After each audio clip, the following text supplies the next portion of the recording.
வணக்கம். வீரயுக நாயகன் வேள்பாரி. இடதுபுறம் குதிரை தலையைப் போலிருக்கும் 6 புற விண்மீன் கூட்டம் முன்பை விட துல்லியமாகவும் தெளிவாகவும் இருந்தது. அதையே நீண்ட நேரம் பார்த்தபடி இருந்தான் அந்துவன். அவனை அறியாமலேயே மனம் மகிழ்வை உணர்ந்தது. அவனது கண்கள் வரையப்படும் விண்மீன் கூட்டத்தையும் பின்னர் கூண்டுக்குள் இருந்த தேவாங்குகளையும் மாறி மாறி பார்த்து கொண்டே இருந்தன. விண்மீன் கூட்டங்களுக்கு இடையில் உலவித் திரியும் விலங்கினைப் போல அத்தேவாங்குகள் தோன்றின. வாயும் மூக்கும் சிறிது நீட்டப்பட்டிருந்தால் பறவைகளின் கைப்பிள்ளை போல இருப்பதாக அந்துவன் எண்ணினான். மேற்கூரையின் வேலைகள் முடியும் தருவாயில் இருக்கின்றன. விரைவில் பாண்டரங்கை விட்டு வெளிச்செல்ல காத்திருந்தான் அந்துவன். அன்றைய நாளின் காலை நேரத்திலேயே கலந்துரையாடல் அரங்குக்கு ஒருவர் பின் ஒருவராக வந்து சேர்ந்தனர். ஏமாற்றம் எதில் நடக்கிறது என்பதை பொறுத்துத்தான் மனித மனம் எப்படி அதை எடுத்துக்கொள்கிறது என்பது தெரிய வருகிறது. தங்களின் அந்தப்புறத்தில் இருப்பவர்களெல்லாம் யவன அழகிகள் அல்லர் என்று முதுவன் சொன்னபோது பேரரசரின் மனம் பேரதிர்ச்சிக்கு உள்ளானது. நேற்றிரவு விருந்தில் மற்றவர்கள் கவனிக்காத போது முதுவனிடம் பேரரசர் கேட்டார், நீங்கள் கிளாசரினாவை பார்த்திருக்கிறீர்களா? இந்த கேள்விக்கு என்ன பொருள் என்பது முதுவனுக்கு புரிந்தது. மணமுடி நிகழ்வில் பார்த்தேன் அரசே, அவள் யவன அழகி அல்லவா? அதனால்தான் தனித்துவத்தோடு இருக்கிறாள். இமைகள் கவிழும்போது கூட அவளின் கண்களை பார்க்க தோன்றுகிறது. பேரரசருக்கு எதிர்பார்த்த பதில் கிடைத்தது. ஆனாலும் சற்றே பதற்றமானார். மணமுடி வாக்கு கொடுக்கும் நிகழ்வில் அரங்கின் இடதுபுற மூலையில் அவள் அமர்ந்திருந்தாள். முதுவன் உட்கார்ந்திருந்ததோ தனதருகில். எப்படி இவ்வளவு தொலைவில் கவிழும் இமைகளை கண்டறிந்தான்? சில பாதைகளில் பயணிக்க தொடங்கினால் பதற்றம் கூடத்தான் செய்யுமே தவிர குறையாது என்று எண்ணங்கள் ஓடியபடி இருக்க கலந்துரையாடல் அரங்கத்தை நோக்கி நடந்தார் பேரரசர். அங்கு இளவரசன் பொதிய வெற்பனும் சூழ்கடல் முதுவனும் திசைவேழரும் வீற்றிருந்தனர். இவர்கள் வருவதற்கு முன்பே தலைமை அமைச்சர் முசுகுந்தரும் தளபதி கருங்கைவாணனும் வெள்ளிகொண்டாரும் வந்துவிட்டனர். இன்று நடைபெறப் போகும் உரையாடல் பாண்டிய நாட்டின் எதிர்காலத்தில் பெரும் மாற்றத்தை நிகழ்த்தலாம் என்ற எதிர்பார்ப்பு எல்லோரிடமும் இருந்தது. நேற்று தற்செயலாக நிகழ்ந்த ஒரு உரையாடல் இவ்வளவு ஆக்கப்பூர்வமான இடத்துக்கு வரும் என்று நான் நம்பவில்லை என்று வெள்ளிகொண்டார் சொல்லிக் கொண்டிருந்தார். ஆனால் இது தற்செயல் அன்று என்பது சிலருக்கு மட்டும் தெரிந்திருந்தது. பேரரசர் வந்ததும் பேச்சு தொடங்கியது. தோல் வரைபடம் ஒன்றை மரப்பலகையில் விரித்தார் முதுவன். எல்லோரும் அதை சுற்றி நின்றனர். பார்த்தவுடன் புரிந்தது அது யவனர்களின் வரைபடம் என்று. இவ்வணிக பயணம் 3 இடங்களில் தங்கல்களை கொண்டது. வைப்பூரிலிருந்து புறப்பட்டால் முதல் தங்கல் சிந்து ஆற்றின் கழிமுகத்தில் இருக்கும் பாப்ரிகோனில். அங்கு ஓய்வெடுத்து கொண்டு தேவைப்பட்டால் அடிமைகளை மாற்றிக்கொண்டு கப்பல் புறப்படும். அங்கிருந்து செங்கடலின் முனையில் இருக்கும் பெர்னிக்கே துறைமுகத்துக்கு செல்ல வேண்டும். அங்கிருந்து பொருட்களை கழுதைகளின் மீதேற்றி நடத்தி மணற்பரப்பை கடந்து நீலாற்றங்கரையில் இருக்கும் கோபடஸ் துறைமுகத்துக்கு கொண்டு செல்ல வேண்டும். அங்கிருந்து மீண்டும் கப்பல் மூலமாக யவனத்தை அடைய வேண்டும். யவனர்கள் தமிழ் நிலத்தில் 2 கோட்டைகளை கட்டி வீரர்களையும் எண்ணற்ற அடிமைகளையும் வைத்துள்ளனர். தங்களின் நாவாய்களை பழுது பார்க்க தேர்ந்த தச்சர்களையும் வைத்துள்ளனர். இதேபோன்று பாப்ரிகோன், பெர்னிக்கே, கோபடஸ் ஆகிய 3 இடங்களிலும் கோட்டைகளை அமைத்து எல்லா ஏற்பாடுகளையும் செய்து வைத்துள்ளனர். இப்பெரும் பயணத்தில் மேலிமேடு மங்களகிரியும் கடற்கொள்ளையர்கள் அதிகமுள்ள பகுதி. அதேபோல செங்கடலிலிருந்து பெர்னிக்கே செல்லும் வழியில் பாலை மணற்பரப்பில் கருங்கொள்ளையர்கள் தாக்குதல் அதிகம் நிகழும். அவற்றை சமாளிப்பதில் சிறு தவறு நடந்தால் கூட எல்லாம் அழியும். அதனால்தான் தேர்ந்த படை வீரர்கள் கப்பலின் பாதுகாப்புக்கு இருப்பதும் ஒன்றுக்கும் மேற்பட்ட கப்பல்கள் மொத்தமாக போவதும் முக்கியமாகிறது. இவையெல்லாம் தெரிந்த செய்திகள்தான். இவற்றில் முதன்மையானது ஒவ்வொரு கோட்டையிலும் எத்தனை வீரர்கள், எத்தனை அடிமைகள் நிறுத்தி வைக்கப்பட்டிருக்கிறார்கள் என்பதுதான். பெர்னிக்கேவை தாண்டி நாம் ஒன்றும் செய்ய முடியாது. ஆனால் இங்கிருந்து பெர்னிக்கே வரையிலான பயணத்துக்கு நாம் சில தங்கல்களை ஏற்படுத்த முடியுமல்லவா என கேட்டார் முசுகுந்தர். நமது நாட்டில் யவனச்சேரியை அவர்கள் அமைத்துள்ளதைப் போல பாப்ரிகோனிலும் பெர்னிக்கேவிலும் ஒப்பந்தம் செய்து கொண்டு நாம் தங்கல்களுக்கான கோட்டைகளை அமைக்கலாம் என்றார் வெள்ளிகொண்டார். யவனர்களால் தங்க வைக்கப்பட்டுள்ள வீரர்கள், அடிமைகள் ஆகியோரின் எண்ணிக்கையை விட 2 மடங்கு எண்ணிக்கையில் நம்மால் தங்க வைக்க முடியும் என்றான் கருங்கைவாணன். பேரரசர் அவனது கூற்றை உற்று நோக்கினார். மேலிமேட்டிலும் மங்களகிரியிலும் கடற்கொள்ளையை நடத்தி கொண்டிருப்பவர்கள் யாரென நமக்கு தெரியும். அவர்களை எப்படி அடக்குவதெனவும் நமக்கு தெரியும் என்று சற்றே ஆணவத்தோடு சொன்னான் கருங்கைவாணன். இன்று மணச்சடங்கின் முதல் நிகழ்வான சிலம்பு கழிதல் நிகழ்வு. பெண்ணின் வாழ்வில் சிலம்பு அணிதலும் சிலம்பு கழற்றலும் முதன்மையான நிகழ்வுகளாகும். குழந்தைமை நீங்கி இளம் பருவத்துக்குள் நுழையும் போது பெண்ணுக்கு சிலம்பை அணிவித்தல் பெருவிழாவாக நடத்தப்பெறுகிறது. அதன்பின் அவளுக்கு மணமாகும் போது சிலம்பு அவளின் கால்களிலிருந்து கழற்றப்பெறுகிறது. மாடத்தில் அரசகுல பெண்கள் அமர்ந்திருந்தனர். எல்லோரும் பொற்சுவைக்காக காத்திருந்தனர். அவள் தனது அறையிலிருந்து புறப்பட விருப்பமின்றி இருந்தாள். எல்லோரும் அரங்குக்கு வந்துவிட்டார்கள் எனச் சொல்லி சுகமதிதான் அவளை வேகப்படுத்தினாள். அவளோ அதை பொருட்படுத்தவே இல்லை. சிலம்பு அணிவிக்க பெற்ற முதல் நாள் நினைவுக்குள் அவள் மனம் மூழ்கி கிடந்தது. தன் கால்களிலிருந்து எழும் ஓசையை கேட்க அவ்வளவு ஆசைப்பட்ட காலம் அது. ஓசைக்காகவே ஓடி பார்த்தது எத்தனை முறை! எத்தனை விதத்தில் கால்களை தரை தட்டி பழகினோம். தூங்கும்போதும் ஆடிய கால்கள், தூரிகையில் தொங்கிக் கொண்டே ஆடிய கால்கள், ஓசை எழுப்பும் கால்கள் வாய்த்தனவென எண்ணி மகிழ்ந்த நாட்கள்தான் எத்தனை எத்தனை! பறவைகள் சிறகுக்குள் தலைநுழைத்து கோதிக்கொண்டே இருப்பதைப் போல குனிந்து 2 கைகளாலும் சிலம்பை தொட்டு அசைத்து கொண்டே இருந்தது ஒரு காலம். சிலம்பு அணிதலுக்கு தந்தை நாள் குறித்த போது அண்ணன்தான் கேட்டான். என்ன பரல் கொண்டு சிலம்பு செய்ய போகிறீர்கள்? நீயே சொல். உன் தங்கையின் காற்சிலம்புக்கு என்ன பரல் வேண்டுமென்று? நானே சொல்கிறேன் என்று சொல்லிவிட்டு போனான். மறுநாள் இல்லத்தின் முற்றத்தில் அனைவரும் அமர்ந்திருக்கும் போது உள்ளே வந்தவன் தந்தையை பார்த்து கேட்டான்.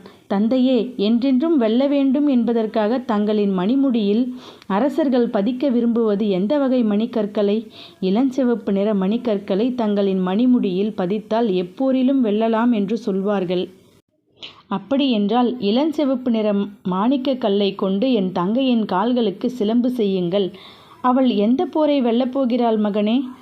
அவள் அறிவிற் சிறந்த பேரழகி. நாளை அவளுக்காகவே போர் நடக்கலாம். அல்லது அவளே ஒரு போரை நடத்தலாம். போரின் முடிவை தீர்மானிப்பவளாக அவள் மாறலாம். யார் அறிவார்? தந்தை அதிர்ந்து போனார். தயக்கம் நீங்க நேரமானது. நாம் வணிகர் குலம் என்பதை நீ அடிக்கடி மறந்து விடுகிறாய். அதுவும் தங்கை என்று வந்துவிட்டால் உனது எண்ணம் கட்டுக்குள்ளே இருப்பதில்லை. ஏன் தந்தையே அப்படி சொல்கிறீர்கள்? அரசர்கள் நாட்டை ஆள்கிறார்கள். வணிகர்கள் அரசர்களை ஆள்கிறார்கள். இதுதானே உண்மை. எந்த ஒரு நாட்டின் இளவரசியையும் விட பேரறிவு கொண்டவள் என் தங்கை. எனவேதான் சொல்கிறேன், மன்னர்கள் மணிமுடியில் பதிக்க விரும்பும் இளஞ்சிவப்பு நிற மாணிக்க கற்களை அவளின் கால் சிலம்பில் பதியுங்கள். தந்தைக்கு என்ன பதில் சொல்வதென்று தெரியவில்லை. சற்று இடைவெளிக்கு பின் எங்கிருந்து கிடைக்கும் அவ்வளவு கற்கள் என கேட்டார். பெருவணிகர் நீங்கள், எங்கு கிடைக்கும் என உங்களுக்கு தெரியாதா என்று சொல்லிவிட்டு போய்விட்டான். தந்தை பெரும் குழப்பத்துக்கு உள்ளானார். போரில் வெற்றி பெறும் மன்னனிடம்தான் பெரும் பொருள் இருக்கும். வெற்றி பெற்ற நாட்டின் கருவூலத்தை அவன் முழுவதும் சூறையாடியிருப்பான். அவனிடம் என்ன விலை சொன்னாலும் அதனை வாங்குவான். எனவேதான் இளஞ்சிவப்பு நிற மாணிக்க கற்களை தங்களின் மணிமுடியில் பதித்தால் தொடர்ந்து வெல்லலாம் என்ற கதை வணிகர்கள் உருவாக்கினார்கள்.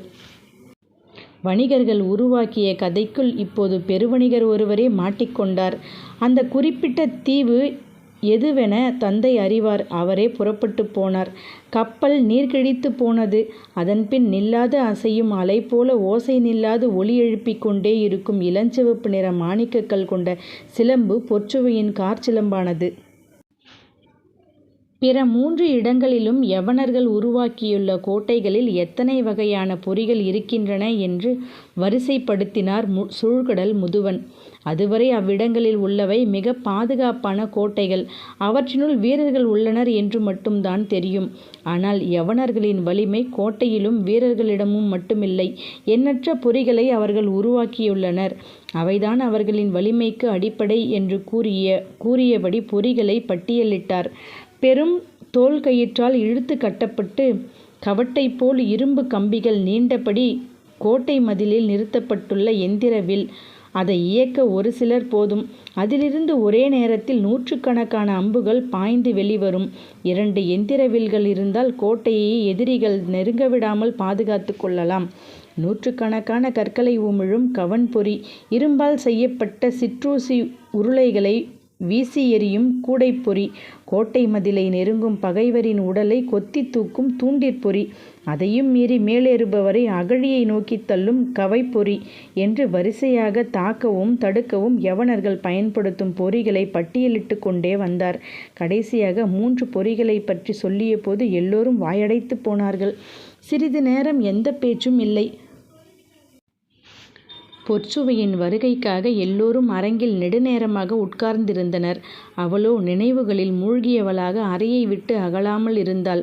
அரச குடும்பத்தின் மூத்த பெண்மணிகள் காரணம் அறியாமல் திகைத்தனர். இன்னும் சிறிது நேரத்தில் பாண்டிமாதேவி வந்து விடுவார், அதற்குள் அழைத்து வாருங்கள் என்று ஆள் மாற்றி ஆள் அனுப்பி கொண்டே இருந்தனர். ஒப்பனை இன்னும் முடியவில்லை என்று இடைவிடாமல் மறுமொழி சொல்லிக் கொண்டே இருந்தாள் சுகமதி. பொழுதாகிக் கொண்டே இருந்தது. நிலைமை எப்படி கையாள்வது என்று தெரியாமல் திணறிக் கொண்டிருந்த சுகமதிக்கு ஓர் எண்ணம் பிறந்தது. பொற்சுவையை அழைத்து வர அனுப்பப்பட்ட பணிப்பெண்களிடம் பெரும் கூடையை கொடுத்து விட்டாள். அவர்கள் அதை எடுத்து கொண்டு அரங்குக்கு வந்தனர். அரங்கில் இருந்த மற்றவர்கள் என்னவென்று புரியாமல் திகைத்த போது பணிப்பெண்கள் சொன்னார்கள், சிலம்பு கழற்றும் விழாவுக்காக சாவகத்திலிருந்து கொண்டு வரப்பட்டதாம் என்று. சொல்லியபடி பெட்டியில் இருந்த பனை விசிறியை எடுத்து ஆளுக்கு ஒன்றாக கொடுத்தனர். பனை விசிறியா என்று சற்றே முகம் சுழித்தபடி வாங்கியவர்கள் அதை விரிக்கத் தொடங்கினர். விரியும் பனையோலை முழுவதும் அழகு நிரம்பிய ஓவியங்கள், அத்துணையும் இணையற்ற எழில் கொண்டவை. அனைவரின் கண்களும் ஓவியங்களை உற்று பார்க்கும்போதுதான் தெரிந்தது பனை விசிறியின் மேல் முனையில் முத்துக்கள் பதிக்கப்பட்டிருந்தது. வாங்கியவர்கள் வாய்ப்பிழந்து பார்த்து கொண்டிருந்தனர். பறவையின் சிறகு போல விரிக்கும்போது ஓவியங்களின் அழகும் முத்துக்களின் ஒளியும் மெய்மறக்கச் செய்தன. ஒருவர் கூட விசிறியை விசிறாமல் கண்ணாடியைப் போல் முகத்துக்கு நேராக வைத்து பார்த்து கொண்டிருக்கையில் ஒருத்தி மட்டும் சொன்னாள், விசிறிக்கே இவ்வளவு வேலைப்பாடுகள் செய்யப்பட்டுள்ள போது இளவரசிக்கு ஒப்பனை செய்ய பொழுதாகாமல் என்ன செய்யும்? நமது கலங்களை விட யவனர்களின் நாவாய்கள் சிறப்பு மிக்கவையா? இரண்டுக்குமான வேறுபாடுகள் என்ன? இளவரசனின் வினாவுக்கு சூழ்கடல் முதுவன் சொல்லப்போகும் விடை கப்பலின் இயங்கு பொறிகளை பற்றியதாக இருக்கும் என நினைத்தனர். ஆனால் அவர் வேறு ஒரு விடையை சொன்னார்.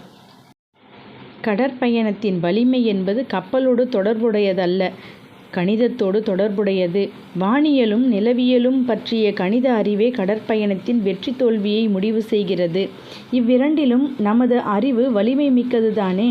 முசுகுந்தரின் கூற்றுக்கு முதுவன் மறுமொழி சொன்னார். நமது வலிமையை யவனர்களோடு ஒப்பிட்டால் யார் வலியவர் யார் வலிமை குன்றியவர் என்பதை பற்றி பேச முடியும். ஆனால் கடல் பயணத்தின் வலிமையை ஒப்பிட வேண்டியது பிற கடலோடிகளோடு அல்ல, எழும் அலைகளுடனும் வீசும் காற்றுடனும் இழுத்துச் செல்லும் நீரோட்டங்களுடனும் தான். அவற்றோடு ஒப்பிட என்ன இருக்கிறது நம்மிடம்? இந்த மறுமொழியின் தொடர்ச்சியை அனைவரும் திசைவேழரிடம் எதிர்பார்த்தனர். அவரோ அமைதியாக உரையாடலை கவனித்து கொண்டிருந்தார். கடலையும் காலத்தையும் புரிந்து கொள்வதில் நமக்கும் யவனர்களுக்குமே வேறுபாடுகள் உள்ளன. அவற்றை பற்றி பேசத்தான் நேற்றைக்கு முன்தினம் திசைவேழரை போய் பார்த்தேன். நாம் ஆண்டை 12 மாதங்களாக பிரிக்கிறோம். யவனர்களின் கணிப்பில் வேறு விதமாக இருக்கிறது. அவர்கள் ஒரு நாளை 24 மணிகளாக பிரிக்கின்றனர். நாமோ 60 நாழிகைகளாக பிரிக்கிறோம். நேரத்தை அவர்களை விட மிக துல்லியமாக நம்மால் கணிக்க முடிகிறது. ஆனால் நிலவியலை பொறுத்தவரை அப்படி சொல்ல முடியுமா என்று தெரியவில்லை. அவர்கள் நிலப்பரப்பை டிகிரி கணக்கில் 360 பாகைகளாக பிரிக்கின்றனர். அது நமது முறையை விட துல்லியமான குறிப்புகளை அவர்களுக்கு தருகிறது. இருவரும் இருவேறு விதத்தில் காலத்தையும் திசையையும் அறிகிறோம். ஆனாலும் கடல் என்னும் பேர் இயக்கத்தை கண்டு அஞ்சு நடுங்கியபடி ஓரத்தில் பதுங்கி கிடக்கும் சிற்றெளிகள்தான் நமது கப்பல்களும் யவன நாவாய்களும். இவ்வணிகத்தில் நாம் கோலோச்ச வேண்டுமென்றால் அதற்கு அடிப்படை தங்கள் முகாம்களில் கோட்டைகள் அமைப்பதும் அங்கு வீரர்களை இறக்குவதும் அல்ல, காலத்தையும் இடத்தையும் பற்றிய அறிவில் அடுத்த கட்ட வளர்ச்சியை அடைவதால் மட்டுமே நிகழும். சுகமதி எவ்வளவு சொல்லியும் பொற்சுவை புறப்படுவதாக இல்லை. உண்மையில் பொற்சுவையும் தனக்குள் சொல்லிக்கொண்டுதான் இருக்கிறாள். ஆனால் மனம் கேட்க மறுத்து கொண்டே இருந்தது. மனம் உண்மையை பற்றி நிற்கும் விலங்கு. அதை சூழலுக்கு பழக்குதல் எளிதல்ல. சிலம்பிலிருந்து தெரிக்கும் மாணிக்க பரல்களின் ஓசையை கேட்டுக்கொண்டே இருக்க வேண்டும் என்று ஆசைப்பட்ட பொற்சுவை முதன்முறையாக காதலனால் பாதம் தொடப்பட்ட கணத்தில்தான் அமைதி அடைந்த சிலம்பின் பரல்களை ரசித்து பார்த்தாள். அந்த பார்வையில் இருந்து விலக முடியாமல் சிலம்பை தொட்டு பார்த்தபடி அவன் கேட்டான், பெண் பிள்ளைகளுக்கு ஏன் சிலம்பு அணிவிக்கிறார்கள் தெரியுமா? அவனின் சிறு தொடுதல்கள் சிலம்பின் மாய ஓசையை உள்ளுக்குள் கடத்தி கொண்டிருந்தன. அவள் விடையின்றி நின்றாள். அவன் சொன்னான், பெண் தன் காதலனின் அழைப்பை ஏற்று ஊர் உறங்கும் வேளையில் ஓசையின்றி அவனோடு சென்றுவிடக்கூடாது. அதற்காகத்தான் அவள் எங்கு சென்றாலும் ஓசையோடு செல்லும் ஏற்பாட்டை செய்தார்கள். அவனால் ஏற்பட்ட மயக்கத்தை அவனின் மறுமொழியே தெளிவடையச் செய்தது. அவன் மேலும் சொன்னான், அதனால்தான் இளம் பருவத்தில் சிலம்பு அணிதலும் திருமணத்திற்கு முன் சடங்காக சிலம்பை கழற்றலும் நடக்கிறது. சிலம்பின் வேலை கால்களுக்கு அழகூட்டுவதோ மனதை மகிழ்விப்பதோ அல்ல, காதுகளுக்கு ஓசையை கடத்துவது மட்டுமே. ஓசை தேவையில்லாத போது அதை கழற்றி விடுகிறார்கள். அவன் சொன்னதை கேட்டபோது அன்றே அதை கழட்டிவிட வேண்டும் என்று தோன்றியது. ஆனால் அண்ணனின் மேல் இருந்த வாஞ்சையால் அது இவ்வளவு காலம் காலிலேயே இருந்தது. இப்போதுதான் அண்ணனும் இல்லை, என்னவனோடு நானும் இல்லை. இச்சிலம்பு மட்டும் ஏன் இருக்க வேண்டும்? எண்ணம் தோன்றிய கணத்தில் சிலம்பை கழற்ற அரங்கு நோக்கி விரைந்தாள் பொற்சுவை. சூழ்கடல் முதுவன் வரைபடத்தை வைத்து சொன்னார். குமரிமுனை திரும்பிய பின் பாப்ரிகோன் போவது வரை எந்த இடையூறும் இல்லை. நேரடியான வடக்கு நோக்கிய பயணம் அது. கரையின் பார்வையிலிருந்து விலகாமல் இரவு பகலாக பயணத்தை தொடரலாம். சற்றே திசை மாறி ஆழ்கடலுக்குள் கப்பல் போய்விட்டாலும் மறுநாள் காலை கதிரவனை பார்த்து களத்தை செலுத்தினால் கரையோரம் வந்துவிடலாம். இப்பயணத்தின் பெரும் சவால் நிறைந்த பகுதியே பாப்ரிகோனிலிருந்து பெர்னிக்கே வரையிலான பகுதிதான். மேற்கு நோக்கி வளைந்து செல்லும் நெடும் பயணம்.